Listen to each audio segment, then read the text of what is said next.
Bonjour à tous, bienvenue dans une petite vidéo que je voulais faire en complément de ce que j'avais fait cet été. Donc il manquait deux choses qu'on n'avait pas abordées qui étaient à la fois les époques différentes de la gamme classique du Monde des Ténèbres et aussi Kindred of the East sur lequel je reviendrai bientôt. Donc ce qu'il faut comprendre c'est que arrivé vers 94-95, la deuxième édition de la majorité des bouquins de chez Whitewolf va plutôt bien marcher.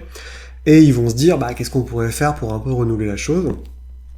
Et c'est là où ils vont avoir la grande idée de dire, mais tu sais ce qui est cool, c'est le monde médiéval, et vraiment faire ça dans un monde des ténèbres. Et c'est là où ils vont avoir l'idée de dire, bah, et si on transposait tout ce qu'on connaît dans le monde de Vampire la Mascarade, mais à l'époque médiévale. Ce qui évidemment peut faire un peu porter la question pour plusieurs raisons. La première, qui est la plus simple que beaucoup de gens se sont immédiatement posée, c'est pourquoi aller s'emmerder à faire un truc sur le monde des ténèbres plutôt que dans ce monde médiéval, puisque finalement les gens se couchent très très tôt et que la vie, disons, nocturne doit être très très limitée à part le vampire qui est tout dans son château à se faire chier et aller boire le sang des gens qui dorment, il n'y a pas grand chose à faire. Et c'est un peu le problème j'ai envie de dire, de but en blanc ce qui s'appelle la GTR. Donc cette série de jeux qui va se passer pour Vampire, mais aussi pour d'autres jeux à l'époque médiévale, ça se passe exactement, alors ça, selon les éditions ça varie, mais c'est à la fin du XIIe siècle, au tout début du XIIIe siècle. C'est une période qu'ils appellent la Longue Nuit, donc en gros c'est le moment entre la chute de Rome et le début de la quatrième croisade, qui va marquer quelques petits changements, mais c'est pas non plus hyper important. Mais en gros, la grosse idée, c'est qu'à partir du moment où on arrive sur le Haut Moyen-Âge, la configuration dans le monde des ténèbres va changer par pas mal de choses, notamment il va y avoir un début de révolte des anarches, il va y avoir l'Inquisition qui va arriver très très rapidement, les deux sont liés évidemment. Du côté des vampires, du côté des mages, il va y avoir une montée en puissance d'un truc qu'on appelle l'ordre de raison, qui donnera la technocratie et qui va pousser en fait vers la protection des humains loin du monde magique, et donc peu à peu en fait modeler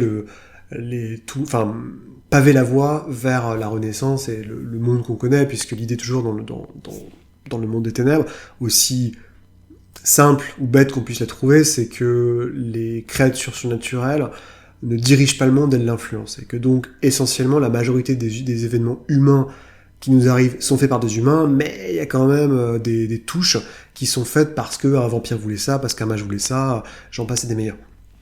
Donc Dark Age, que dire, il y a beaucoup et peu de choses à dire en soi. Le pitch essentiel, c'est cool, on peut jouer des vampires au Moyen-Âge, donc on se dit super, on n'a pas à se faire chier, la Camarilla n'existe pas, le sabbat n'existe pas, donc vous voyez là, à fond les ballons, on peut faire claquer nos pouvoirs, puisque de toute façon, il n'y a pas d'inquisition, donc c'est aussi festival. Sauf que, en fait, très vite, on s'aperçoit que on va dire White Wolf étant quand même des gens qui ont posé des jalons, n'ont pas envie trop de bousculer leurs jalons, et c'est un peu comme quand on découvre le sabbat, on s'aperçoit qu'il y a beaucoup de règles qui ressemblent beaucoup à la Camarilla. Et là c'est pareil, donc il y a déjà les traditions, parce qu'en fait ce qu'on vous dit en l'occurrence, c'est que les traditions existent concrètement depuis la seconde cité, donc avec un. Et donc en fait, la majorité l'idée du prince, le prince existe déjà, ce qui fait un peu tiquer, mais bon, passons. Donc, il y a déjà des princes. S'il y a un prince, il y a une cour. Il y a des vampires qui bossent ou qui respectent l'autorité du prince, qui est très vieux, généralement, parce que c'est le plus vieux groupe du coin, pour aller vite. Donc, ça veut dire que derrière, vous avez un sénéchal. Donc, ça veut dire que vous avez un Elysium. Donc, ça veut dire machin, patati patata, j'en passe et des meilleurs. L'idée principale étant qu'en gros, à cette époque-là, les vampires sont réunis en cour. C'est-à-dire que bon, il n'y a pas de... Il y a une ville, il y a des Live by Night, mais essentiellement, il y a des cours qui sont représentés par, grosso modo, un clan ou deux clans qui ont une influence sur tout un pays. Donc évidemment, la cour de la Rose, c'est la France. Chaque pays a un peu sa cour, donc en gros, les vampires sont répartis à la fois par clan et par origine, disons... par royaume, donc liés aux humains. Donc simplement, donc les vampires, les toréadors sont en France, les Brujas, ils sont un peu partout, mais ils sont aussi beaucoup en Espagne. Pareil, ils le partagent avec les La Sombra. Les Ventrus sont essentiellement en Allemagne et en Angleterre. Ainsi de suite, j'en passe. Évidemment, les Timicés possèdent complètement les Carpates. Et c'est bon, je vous fais vraiment le truc grosse maille, mais vous commencez à avoir un peu l'idée, sachant que à ce moment-là, donc il y a vraiment une influence sur les clans. C'est une idée qui va revenir très très rapidement dans le premier Dark Age et un peu moins dans les autres. Je vais m'expliquer pourquoi. Qui est l'idée en fait que les clans se resserrent beaucoup plus, bossent beaucoup plus ensemble qu'avant, et donc les clans ont quand même un pouvoir gravitationnel assez important à l'époque. Sachant qu'évidemment il n'y a pas de Camarilla, mais il y a toujours des enfants et des sires, et que les sires ont beaucoup plus de force sur leurs enfants, parce que grosso modo ils sont la principale échelle de pouvoir. Donc généralement, pour aller très très vite, quand vous faites une coterie, qu'on vous donne une quête, pour aller très vite, c'est soit c'est votre sire, soit c'est le prince local essentiellement qui va diriger, et vous pouvez être amené à bouger beaucoup plus en fait. C'est ça aussi la grosse différence, c'est à moins que vous jouiez dans les très très grosses cités, et quand je dis très grosses cités, c'est essentiellement ça va être Paris, ça va être Londres, ça va être Jérusalem, qui a un rôle essentiel dans ce monde-là, ou ça va être Constantinople, qui sont vraiment les cités avec le plus, disons, d'humanité, et donc le plus de vampires, et aussi la capacité de se balader un peu plus la nuit. Bah, hormis ça, vous êtes amené à beaucoup voyager, parce que votre sire, parce que le prince d'un endroit vous demande d'aller réclamer une faveur ou autre. C'est là où les choses deviennent intéressantes, puisqu'on est au Moyen-Âge. C'est l'époque où, en gros, les magiciens et surtout les loups-garous sont dominants. Ce qui fait qu'en gros, dès que vous sortez de chez vous, vous avez une chance de vous faire one-shot par un lupin, parce qu'ils sont ils sont vraiment en pur... ils sont en pleine hubris, hein. Concrètement, on en reparlera, mais l'idée c'est que les loups-garous viennent de perdre l'un de leurs clans qui s'appelle les... J'ai plus le nom, les hurleurs blancs, si je dis pas de bêtises, en Angleterre, qui sont devenus les Black Spiral Dancers, donc les danseurs, donc la race, enfin la tribu perdue au vert. Et donc, grosso modo, pour un vampire, c'est un peu compliqué de voyager. La seule contrepartie, c'est qu'évidemment, tous les vampires que vous jouez sont beaucoup plus balèzes. C'est-à-dire que je crois que vous êtes 10e génération, au lieu d'être 13e génération, vous êtes un peu plus costaud de base, et si vous montez votre génération, vous êtes méga balèze. C'est un univers qui est assez particulier parce que justement, donc au moins dans la V1, donc le vraiment Vampire l'Âge des Ténèbres, qui a la même couverture que Vampire moderne avec une plaque d'obsidienne ou d'avoir une plaque de marbre vert, va être très américano-centré. C'est un peu le problème de White Wolf, hein, ça a toujours été un souci chez eux, mais vu qu'ils ont des moyens assez limités de pouvoir faire des encyclopédies, enfin de pouvoir aller de créer leur monde à part et taper dans des encyclopédies à droite à gauche, et que cette fois, surtout sur je trouve Dark Age, ils n'ont pas forcément eu la présence d'esprit. Alors j'ai pas consulté tous les bouquins, mais il me semble qu'il y a beaucoup moins d'auteurs européens, parce que sur la V1 par exemple de Vampire, il y avait Graham Davis, il y avait des gens comme ça. Donc ça fait un univers qui se passe en Europe, évidemment, mais avec des gros clichés et avec des choses qui sont pas très très malines, où vous ouvrez la carte, et on vous met que Paris est en gros, Paris est en Belgique, vous dites mais qu'est-ce qui se passe quoi, enfin je veux bien croire que les cartes n'étaient pas hyper cohérentes, mais faut pas déconner non plus. Il y a, donc comme je disais, les traditions sont encore là, donc il n'y a pas beaucoup de changements en fait par rapport à avant, puisque c'est toujours pareil, c'est le plus gros vampire du coin qui a au foot de 3 baffes si vous décidez de créer des enfants sur le territoire. Il y a pas mal de trucs clichés aussi, dans le sens où on a besoin de vous mettre donc il y a toujours l'humanité, on a besoin de vous mettre une sorte d'antagoniste très très méchant en face, donc on va aller sortir les Baali du chapeau. Donc les Baali, c'est une sorte de lignée de vampires où, dans l'ancien temps, ça dépend de qui vous écoutez. Mais en gros, c'est subodoré que Solo, qui est le chef des Salubris. Salubris étant une lignée de vampires qui avait 3 yeux, qui va se faire bouffer par Trémer. Aurait fait des conneries durant l'époque de la Seconde Cité, et quand ses potes antédiluviens ne regardaient pas, il a créé une lignée de... Il a transformé en vampire des démonistes, hein, qui sont en fait, donc les Baali, c'est des vampires qui adorent Satan, sous plusieurs formes, et c'est vraiment... c'est très edgy, donc c'est très violent, c'est très cru, ils ont sorti un clan book exprès, donc c'est aussi le truc aussi, c'est qu'ils vont sortir 3 clan books de clans / lignées, qui n'ont plus d'importance ou qui n'existent plus dans le monde moderne, pour aller vite. Donc vous allez voir, c'est les seuls splatbooks qu'on va avoir pour le Dark Age. Il va y avoir les Salubris, qui, quand on joue, ça fait à peine un siècle que Trémer a bouffé Serolo. Et donc en gros, vous avez les Trémer qui étaient des magiciens de la maison de Trémer, donc de l'ordre d'Hermès, sont devenus des vampires, en commençant à crucifier à droite à gauche des Tsimiscés. Puis après, ils sont devenus vampires en buvant du sang de Tsimiscés. Ça a son importance pour GN. Et à côté, ils ont dit il faut qu'on devienne respecté au sein des vampires, donc ils ont réussi à les bouffer solo, et ils commencent à bouffer tous les salubris, faire une purge salubris. Sauf que évidemment les Timicés n'apprécient pas la balade, donc vont dire écoutez, vous êtes gentils, mais nous les salubris on les aimait bien, et en plus vous avez utilisé en fait notre lignée pour faire vos magouilles, donc on va tous vous buter. Et en plus, les Timicés s'entendent plutôt bien avec les magiciens humains, parce que chacun a un peu son domaine respectif, et donc il y a ce qu'on appelle la guerre de Masada, qui est une grosse baston entre les magiciens type Ars Magica, alliés avec les Timicés qui veulent défoncer les Trémères en face. Donc les Trémères, ça c'est l'un des seuls trucs originaux en fait du setting, c'est que les Trémères ne sont pas du tout l'ordre extrêmement puissant, établi qu'ils sont maintenant, ils sont vus comme des parias, comme des usurpateurs. À côté, vous pouvez jouer encore des salubris qui sont... pour aller vite, recherchés par tout le monde, qui sont à la fois vus comme des démonistes, mais aussi qui ont des grands pouvoirs de guérison, hérités de Tsaolo, Tsaolo en fait a été piqué ça en Asie, on en reparlera dans Kindred of the East. À côté de ça, donc les Giovanni sont encore une lignée inféodée à un clan principal qui s'appelle le clan cappadocien.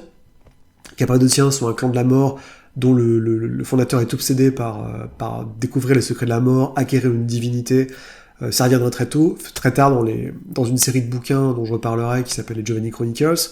Mais l'idée, en fait, c'est que les Giovanni sont pas encore omniprésents et que les Cappadociens sont grosso modo des moines de la mort, quoi. C'est des vampires, mais qui sont des nécromanciens et qui, sous couvert d'ordre monastique, continuent un peu des choses qu'ils faisaient avant la fondation de Christ, avant l'arrivée du Christ, et c'est au moment en fait où le Christ est apparu que Cappadocius a dit ok les mecs, maintenant on se convertit tous et on va suivre en fait toute la religion en fait donnée par la chrétienté.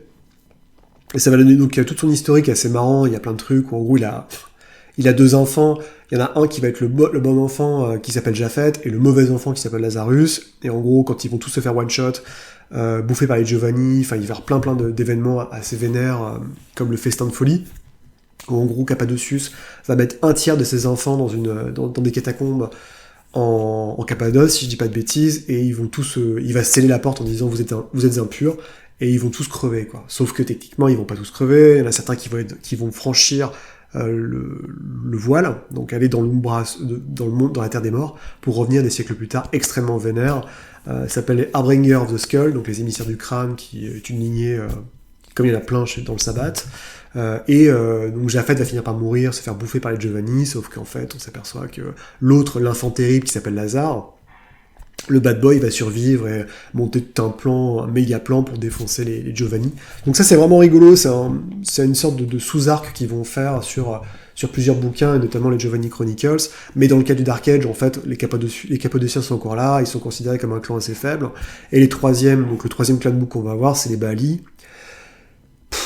Que vous dire, c'est des adorateurs de Satan, sur la couverture on a une meuf à poil, quand vous lisez le bouquin, c'est que des trucs hyper trash, hyper violents, avec des archétypes du chrétien, du croisé qui est devenu sataniste, à l'ancien pédophile, c'est tout y passe, et ils ont tous des trucs caca évidemment, parce qu'ils fonctionnent par ruche.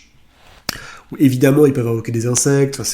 Je suis pas du tout fan des Baali. Je trouve que c'est vraiment cliché. C'est pas aussi.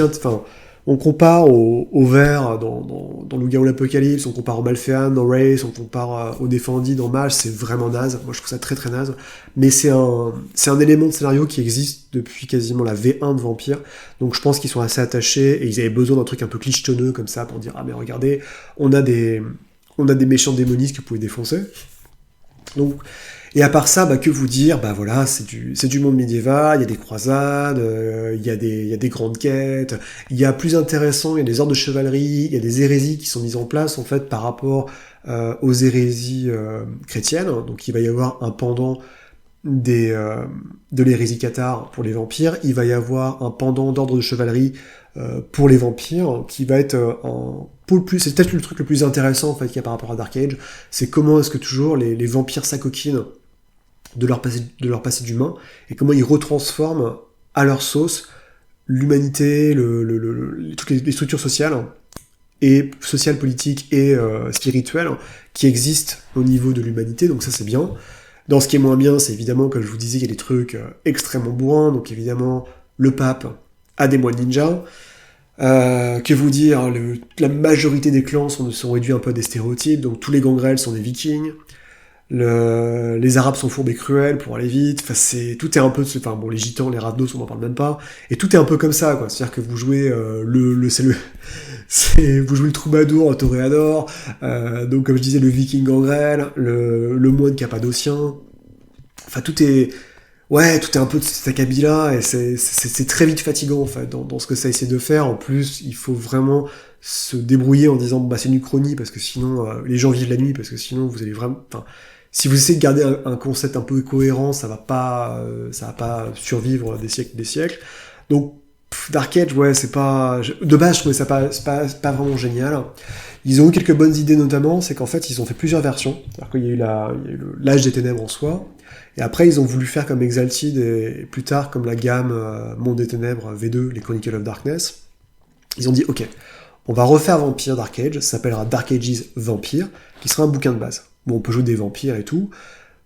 Et à cela, on va faire d'autres Dark Ages, avec toutes les créatures du Monde des Ténèbres, mais on prend pas les règles, tout ce qui nous intéresse, on va juste rajouter les règles spécifiques de ces créatures surnaturelles, et vous aurez besoin du bouquin de base de Vampire, de Dark Ages, Vampire, pour jouer ça. Donc Dark Ages Vampire va sortir, je crois, en 2000, donc il sort assez tard dans toute l'histoire du Monde des Ténèbres, au niveau éditorial, parce que rappelez-vous, le Monde des Ténèbres, ça s'arrête en 2003, donc on est vraiment sur la fin. Il y a moins de thunes, évidemment, on commence vraiment un peu à gratter les fonds de tiroir, c'est moins joli au niveau de la patte graphique, ça devient vraiment assez naze. Il y a petite évolution, donc ça se passe un peu plus tard, ça se passe 50 ans plus tard, la longue nuit s'arrête pour aboutir à un espèce d'événement de métaplot que moi je trouve pas terrible, qui s'appelle la guerre des princes. En gros, les princes des grosses villes se font la guerre, donc je sais pas comment ça marche une guerre vampirique, puisque on va pas mettre 15 000 vampires sur un champ de bataille, ça me semble un peu compliqué. Il y a par contre des très très bonnes idées, je pense que la bonne idée aussi, c'est qu'ils vont diviser les clans, c'est-à-dire qu'avant ils avaient fait des sortes de splatbooks, donc des livres de clans qui étaient regroupés en triptyques, il y en avait 4, puisqu'il y a 13 clans, et les triptyques marchaient de façon à dire, il y a les nobles, il y a les parias, il y a les gardiens de l'autorité, et les quatrièmes, je sais plus qui c'était, mais en gros ils avaient fait ça comme ça. Les triptyques sont quasiment introuvables, d'ailleurs maintenant en français ça coûte une blinde. Et là ils ont dit, on va un peu simplifier les choses, on va faire les hauts clans et les bas clans. Donc les hauts clans, c'est en gros... c'est les Ventrus, Bruja, la Sombra, Timissé, et le backclan, c'est tout le reste, je crois, pour aller vite. Enfin, non, ils ont... Ou un peu moins, mais bon, les backclans, ça va être les Ravnos, ça va être les Tremors, ça va être les Nosferatu, et ça permet de faire des cas sociales, bon, qui est sympa, hein, et ça leur permet de faire juste 2 bouquins de suppléments sur ces clans-là. Après, le truc le plus intéressant qu'ils ont fait, à mon avis, c'est de bazarder l'humanité. En fait, ils disent, il n'y a plus d'humanité en tant que telle, c'est plus une voie standard, mais il y a des voies qui sont quasiment des codes de conduite, des pensées religieuses, il y en a 4, donc la voie de l'humanité, la voie de la bête, pour agir en instinct comme un gangrel, la voie du péché, la voie du paradis, et je dis n'importe quoi, il y a une 5e, c'est la voie des rois. Donc en gros l'idée c'est que selon le type de personnage que vous faites, vous pouvez suivre une voie, donc la voie de l'humanité vous la connaissez, elle est assez classique, la voie de la bête c'est grosso modo l'essentiel des gangrels. Comment est-ce que je peux jouer mon personnage en concordance avec une bête qui est en lui pour essayer de l'apaiser. La voie du paradis, donc c'est pour suivre vraiment les préceptes chrétiens, sachant que chaque voie a une sous-voie que vous pouvez utiliser pour donner un peu plus de coloration. Évidemment, pour la voie du paradis, vous pouvez l'adapter aux différentes religions et aux autres religions. La voie du diable, c'est l'inverse, c'est dire, puisque je suis damné, il faut que je remplisse mon rôle tel qu'établi dans la Bible ou dans l'Ancien Testament, donc je vais jouer le tentateur, je vais jouer le sataniste. Mais c'est pas con, en fait, dans l'idée, comment c'est fait. Et la voie des rois, c'est, je suis maintenant une créature surnaturelle qui peut dominer les autres, je suis un apex predator, donc je suis en haut de la chaîne alimentaire, donc je dois vraiment travailler dans l'ordre féodal, et donc je dois respecter les serments, je dois vouer mon allégeance à machin, donc c'est vraiment des codes d'honneur.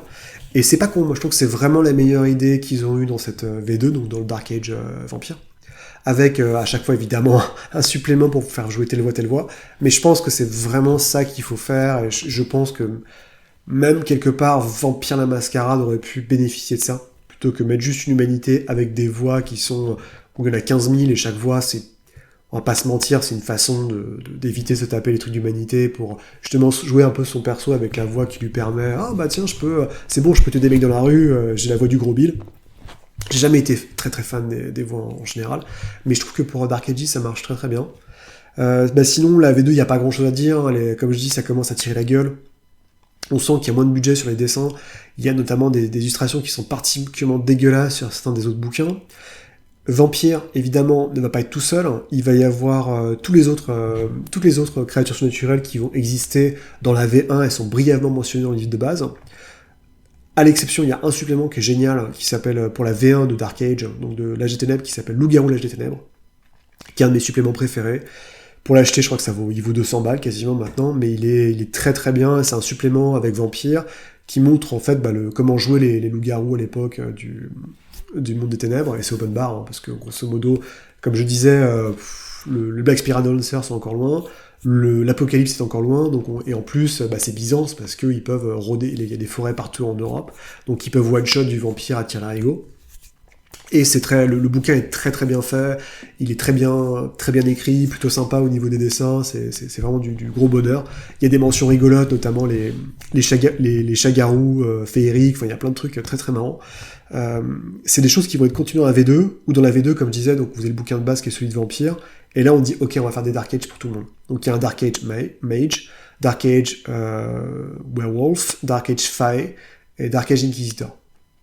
Donc l'idée, comme vous pouvez deviner, celui des loups-garous, c'est pareil, en fait, c'est une continuation pour rejouer des loups-garous nouveaux. J'en suis pas fan, c'est-à-dire à l'exception des illustrations de Steve Prescott, qui fait des illustrations pour les débuts de chapitres. Donc vous savez, quand vous achetez un bouquin du Monde des Ténèbres, les livres sont divisés en chapitres, et chaque chapitre est introduit par une petite nouvelle, et une illustration pleine page. Et là, les illustrations sont très très belles, par contre, le reste du bouquin est vraiment atroce. Dark Age Fae, j'ai pas eu trop l'occasion de lire, mais parce que je suis pas très changeling. Mais après, ça reste un setting qui est très intéressant, je trouve, pour jouer les fées. Et on sait que depuis Ars Magica, avec Fiery, White Wolf était très très friand, justement, de toute la mythologie qui entoure, et le folklore qui entoure les fées. C'est un bouquin qui est très très rare. Hein. Les Dark Age quelque chose sont des bouquins qui sont en général assez rares à trouver. Le Dark Age Inquisitor, il est particulier, parce qu'en gros, c'est une préquelle à Hunter, mais pas vraiment. C'est-à-dire que vous jouez la Shadow Inquisition, donc qui sont soit vous jouez en fait des gens qui sont des ordres monastiques, soit des laïcs. En gros, vous avez des ordres religieux qui sont spécialisés dans le combat contre les créatures surnaturelles. Ça va du vampire au démon, au spectre, et c'est vous un peu qui voyez comment vous faites votre sauce. Il y a des trucs un peu rigolos, notamment il y a une lignée maudite d'humains qui chassent les monstres, donc c'est un peu comme les Belmont dans la série de jeux vidéo Castlevania. C'est des bouquins, encore une fois, c'est très très succinct, à chaque fois il n'y a que 1 ou 2 bouquins par rapport à Vampire qui va en avoir 15 suppléments, donc c'est pas des gammes qui ont réussi à s'étoffer vraiment. On sent que c'est une sorte de contrat qui a été rempli, plutôt bien rempli, mais ça a un intérêt pour moi assez limité, puisque on vous donne juste des règles pour jouer avec des pouvoirs, le background lui-même est très très très modéré, donc ça n'a que peu d'intérêt à jouer sur la longueur à mon avis. Le seul que j'ai bien aimé évidemment c'est Dark Age Mage, parce que Dark Age Mage en fait se situe vraiment juste avant le Sorcerer's Crusade, où on joue justement un peu la chute c'est après Ars Magica, donc c'est un peu la chute concrètement de l'ordre d'Hermès, avec qui sort exsangue des guerres de Masada contre les Trémères, et qui vont essayer un peu de se réformer comme ils peuvent, avec un début de soupçon d'alliance entre les différentes... ils appellent ça, je crois que c'est pas les traditions, mais il y a un truc équivalent. Et en gros, vous avez 5 groupes de mages que vous pouvez jouer, c'est l'ordre d'Hermès, les Wicca, donc les paganes qui diront les Verbena, donc les sorcières, etc. Il y a les Alibatines, qui sont les mages de la connexion, évidemment, qui sont des morts. Vous avez, sinon, si je dis pas de bêtises, il y a aussi, alors c'est un peu bizarre, il y a les Vikings, donc il y a les magiciens des runes, et le dernier, c'est ce qui sera le cœur céleste, c'est les messianiques, qui diront les cœurs célestes, donc c'est les magiciens, mais qui œuvrent au sein de la religion chrétienne. Et le système est assez simple, en fait, ils ont essayé grosso modo, c'est à peu près les sphères, mais il y en a moins. Pour pas s'embêter, ils disent que chaque tradition, grosso modo, chaque type de magie possède sa propre sphère, et c'est la seule que vous pouvez manipuler. Donc, comme d'habitude, l'ordre d'Hermès, ça va être les puissances, la boule de feu, compagnie machin. La Libatine, ça va être la connexion, etc., etc. Et le bouquin était pas trop mal fait, hein, mais comme je dis, c'est vraiment des livres qui n'ont pas eu leur chance, parce qu'ils ont sorti un ou deux bouquins. Je crois qu'il y a le bouquin de base, un grimoire, et puis c'était un peu tout basta. Et Dark Age sera repris en V20, beaucoup mieux, évidemment, sorti en français chez Arcane, où là, il y a vraiment, c'est un paveton de règles, il y a tout ce qu'il faut pour jouer, c'est un peu plus subtil, un peu mieux foutu, mais bon, je trouve que Dark Age, c'est un peu... je sais pas, c'est pas vraiment l'époque la plus intéressante pour jouer, j'ai jamais compris pourquoi ils avaient pas fait une époque soit en romantique, donc avec la fameuse opposition entre Carthage et Rome, ou alors carrément durant la révolution, les troubles anarques, où là c'est super intéressant. On a l'Inquisition, on a les anarques, on a la fondation des Camarilla du Sabbat, une vraie période de changement qui s'écoule sur quasiment 100 ans, ça aurait été très très intéressant. Au niveau des époques, sinon, on va avoir, donc Vampire va en avoir un autre qui s'appelle l'âge victorien, qui est pas ouf, enfin qui est bien parce que sur le papier ça paraît évident, oui, jouer un vampire durant l'époque victorienne, ça va de soi, parce que c'est le monde gothique, parce que machin. Vous jouez avant l'apparition de Dracula, parce que c'est dans le monde de Vampire. C'est en gros un coup qui a été lancé par Dracula, donc le vampire du monde des ténèbres, pour justement casser la mascarade. Bon, ça va échouer, mais ça va changer la manière dont le vampire est perçu dans le monde, et ça va renforcer le pouvoir évidemment de la mascarade.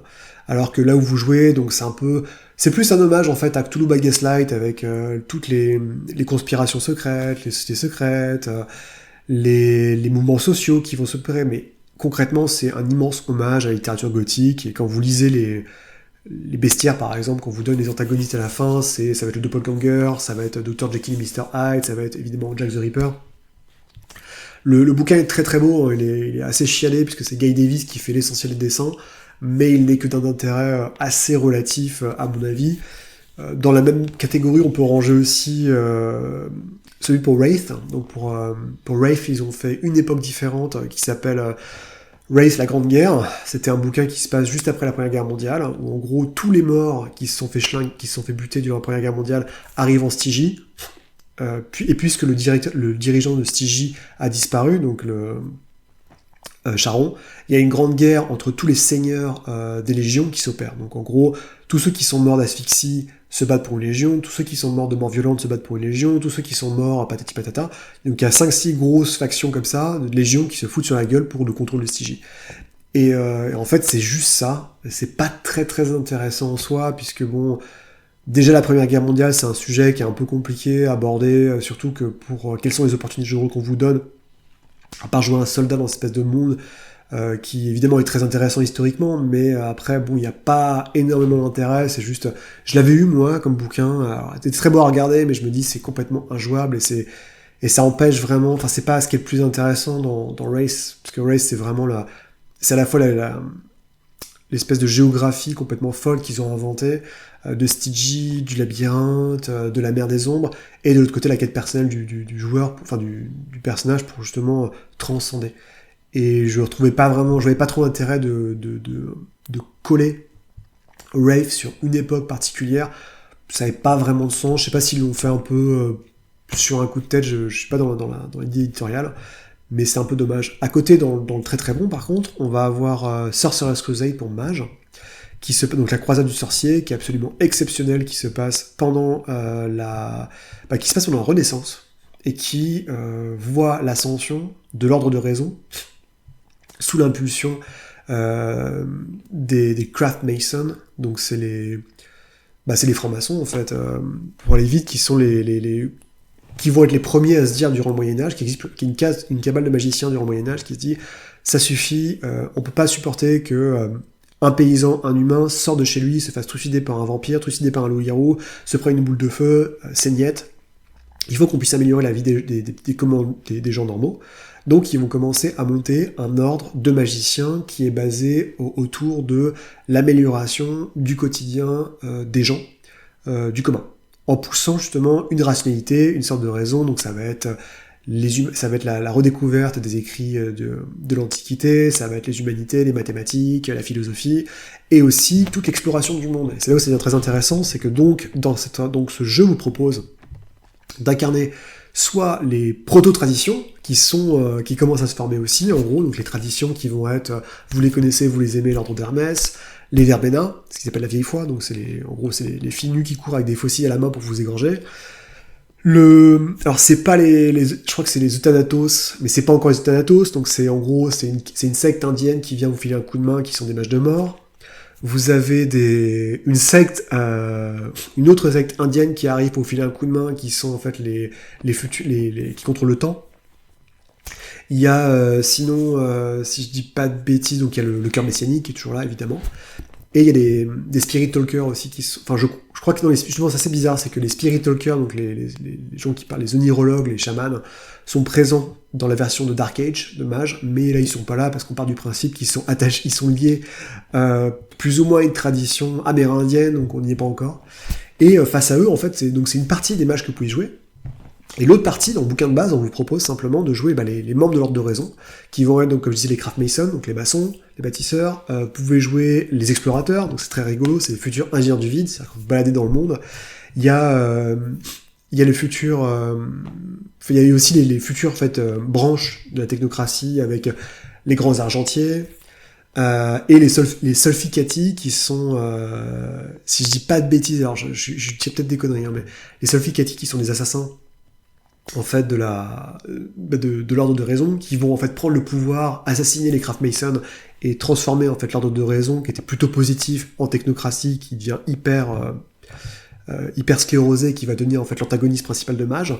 Et c'est un très très beau bouquin en fait, parce que justement ça offre l'idée d'une exploration. C'est en plus à la Renaissance, donc c'est complètement différent. On est quasiment il y a des zeppelins, enfin il y a des ballons volants, il y a plein de choses complètement folles. Alors il y a des trucs un peu débiles, hein, toujours dans la grande tradition du monde des ténèbres. Il y a notamment un Néfandus qui a pris le contrôle je sais plus, de la Roumanie ou d'un de ces pays, enfin un pays à l'est, et qui commence à mener une grande croisade. Donc c'est un peu n'importe quoi, mais à côté il y a plein de choses super. Enfin le monde est assez ouvert, et il y a vraiment ce côté, tout le monde peut bosser ensemble, vous pouvez jouer n'importe quelle faction et ça va bien se passer. Il y a aussi des belles idées où les sphères sont résumées en une page, plutôt qu'avoir des espèces de trucs hyper denses. Donc le système est très simplifié. Alors ça reste du storyteller, hein, évidemment, mais le système est très très chouette. Donc ouais, dans Sorcerer's Crusade, en plus il a des très très beaux suppléments, puisqu'il a eu des suppléments sur chacune des factions, mais il y a un supplément sur l'ordre de raison qui est très très bien. Il y a un supplément sur les Néfandis, donc qui s'appelle les infernalistes, qui s'appelle le chemin des hurlements, qui est l'antithèse du clan de Boukbali, en fait, qui est très très posé, très très carré, avec vraiment plein de choses intéressantes sur pourquoi est-ce qu'eux se considèrent... Enfin, pourquoi se pencher vers l'infernalisme, qu'est-ce que ça implique, en fait, pour un magicien de devenir infernaliste, parce qu'en fait, ils cherchent du pouvoir, et c'est pas tellement ce qui les intéresse, c'est pas tellement de vénérer Satan, c'est en fait d'être une sorte d'antithèse à la religion pour accumuler du pouvoir. Enfin, il y a plein de choses très concrètes et vraiment vraiment bien. C'est une belle gamme qui est... évidemment, qui n'a pas eu, comme toutes les petites gammes... le succès qu'elle nécessitait. En plus, c'est fait sous le label Arthos, donc Art House, c'est un peu le label ghetto de Whitehall qui va être créé notamment pour ces gammes-là et pour les jeux des vins, donc les terres balafrées, le Ravenloft hein, aussi, où déjà le papier est pas aussi de bonne qualité, où il y a des illustrations qui sont un peu caca, on va pas se mentir, mais ça reste quand même un très bel essai. Et le dernier, pas des moindres... univers, disons, étendu à une autre période, ça va être bien sûr le loup-garou, le Wild West, donc l'Ouest sauvage, où on va jouer des loups-garous chez les cow-boys. Et c'est débile, mais c'est vrai que ça a son charme, à savoir qu'en gros, vous incarnez, donc les 13 tribus des loups-garous sont présentes au Far West, juste au moment de la conquête de l'Ouest et compagnie, sauf que ce qu'on vous dit aussi, c'est que quand les loups-garous européens arrivent, vu qu'ils sont très très cons, ils arrivent dans l'Ouest, ils commencent à buter évidemment les loups-garous présents. Donc en fait, ce qu'on vous dit, c'est qu'il y avait 3 nations garous qui étaient présentes sur les terres en Amérique, donc notamment donc, les Utkena, les Wendigo, qui sont en gros les loups-garous cool, les loups-garous vénères, et les 3e qui sont les Croatanes. Et en fait, avec l'arrivée des loups-garous, il y a des mecs du verre qui arrivent et qui commencent à invoquer un avatar du verre, et les Croatans vont se sacrifier pour arrêter en fait cet aspect du verre sur leur terre. Donc évidemment, les deux autres factions, enfin les deux autres tribus amérindiennes vont pas supporter l'arrivée des Occidentaux, donc il y a ça, et puis c'est très très rigolo parce que vous avez par exemple ceux qui marchent sur le verre, donc les Glasswalkers, qui sont les loups-garous plutôt technologie, humain, machin, qui vont devenir les marches, je crois que c'est les bâtisseurs de fer ou un truc comme ça, les Iron Riders, ceux qui roulent sur le, enfin, en fait en gros les cheminots, qui vont, enfin, étendre évidemment, tenter d'étendre le ligne de chemin de fer. Il y a des trucs très très cool. Enfin, puis c'est tellement rigolo de se dire je joue un pistolero mais qui se transforme en loup-garou. C'est tellement débile en fait comme concept que ça marche parce que il y a plein de trucs marrants. Enfin, dans toutes les grosses cités à l'est, il y a les vampires qui manipulent tout. Il y a des créatures monstrueuses qui se baladent un peu partout parce que aussi le truc qu'on vous dit pas, c'est qu'évidemment les loups-garous étant des gros fachos, les loups-garous européens en tout cas arrivent et commencent à défoncer tous les férins. Donc les Feras, c'est les change-formes qui ne sont pas des loups-garous, qui vivent jusqu'ici en harmonie avec les tribus, ce qui s'appelle les tribus pures, donc les 3 tribus amérindiennes. Évidemment, donc il y a de l'eau dans le gaz, vous allez flinguer de la dent de scie, des mots collés, enfin ça c'est assez walou en fait comme concept, mais ça marche pas si mal finalement. Et puis c'est toujours rigolo, ils ont été chercher le mec de Deadlands pour aider à l'écriture du bouquin. D'ailleurs, ils ont fait un crossover avec Deadlands et les loups-garous, qui est assez débile. Donc ils sont beaucoup d'idées assez farfelues qui ont eu un petit regain d'intérêt avec la V20, où la V20 ils ont fait un supplément sur le Wild West. Mais généralement je trouve que les autres époques de vampires sont pas, enfin de vampires et du monde des ténèbres en général, sont pas si intéressantes. Au final j'ai toujours l'impression qu'on pourrait faire sa propre popote, soi-même, avec une époque qui nous intéresse, ou chercher un petit peu d'historique, enfin des liens historiques sur Wikipédia, dans un bouquin, j'en sais rien, et vous pourriez vous-même trouver un moyen de faire quelque chose d'aussi intéressant. Il y a toujours plein d'idées en plus qui vous sont balancées à droite à gauche dans les différents suppléments. Et finalement, c'est surtout beaucoup de ressassage, je trouve. Parce qu'à chaque fois, quand vous rachetez un bouquin d'une autre époque, on vous resserre les règles. Et les règles, concrètement, vous vous en foutez parce que vous les connaissez. Enfin, c'est pas que vous les connaissez par cœur, mais vous avez déjà des bouquins de base. Donc c'est se retaper sur un bouquin de 300 pages, vous avez 200 pages de règles, et vous avez quoi, à peine, même pas 100 pages de suppléments sur le contenu, sur qu'est-ce qui rend la période unique. C'est un peu dommage, et j'ai trouvé qu'ils ont jamais vraiment réussi à rendre en fait ces époques différentes plutôt intéressantes. Il y a que pour Mage, où je trouve que ça marche, parce que Sorcerer's Crusade offre vraiment un paradigme différent. De Mage Ascension moderne, puisqu'il n'y a pas...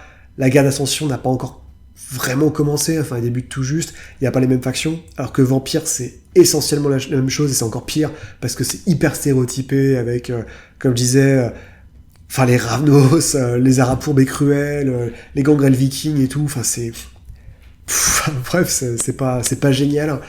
2-3 trucs mécaniques qui sont mieux foutus, parce que justement, ça arrive après, on est au niveau de la Revised, dans Vampire classique, donc on peut se permettre de changer un petit peu les règles, mais on joue pas à Vampire pour les règles. Enfin, je sais pas, faut être un peu sensé aussi à un moment. C'est pas le système qui fait que les gens reviennent, hein, clairement pas.